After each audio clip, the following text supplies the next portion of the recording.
Hi friends. ఈరోజు నేను చెప్పబోయేది ఒక కుక్క గురించి కాదు, మా కుటుంబ సభ్యుడి గురించి. చాలా సంవత్సరాలుగా మేము జాక్ అనే ఒక డాగ్ని ఎంతో ప్రేమగా పెంచుకున్నాం. అది మా కేవలం పెంపుడు జంతువు కాదు, మా ఇంట్లో ఒక మనిషిలా ఉండేది. మేమింటికి వస్తే ఎంతో ఆనందంగా తోక ఊపుతూ ఎదురొచ్చేది. మా ముఖంలో చిన్న బాధ కనిపించినా మాటలాటలు లేకుండానే మా దగ్గరకు వచ్చి తోడుగా ఉండేది. కానీ ఒకరోజు ఏమైందో మాకు అర్థం కాలేదు. ఒక్కసారిగా జాక్ ఫుడ్ తినడం మానేసింది. చాలా బాధగా అనిపించింది. వెంటనే హాస్పిటల్కి తీసుకెళ్లాం. డాక్టర్లు చికిత్స చేశారు. తప్పకుండా కోలుకుంటుంది అని మేమంతా ఎంతో ఆశతో ఎదురుచూశాం.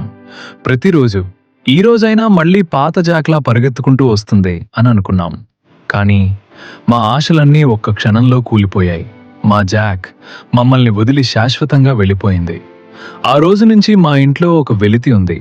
ఒక కుక్క మన దగ్గర నుంచి వెళ్ళిపోతే మనం ఒక జంతువును కాదు, మనల్ని ప్రాణం కంటే ఎక్కువగా ప్రేమించిన ఒక నిజమైన స్నేహితుడిని కోల్పోతాం. జాక్, నువ్వు మా జీవితంలోకి వచ్చి మాకు స్వచ్ఛమైన ప్రేమ అంటే ఏమిటో నేర్పించావు. ఎలాంటి స్వార్థం లేకుండా ప్రేమించడం ఎలా ఉంటుందో చూపించావు. నువ్వు ఇప్పుడు మా దగ్గర లేకపోయినా మా ప్రతి జ్ఞాపకంలో, మా ప్రతి నవ్వులో, మా ప్రతి కన్నీటిలో నువ్వు ఎప్పటికీ ఉంటావు.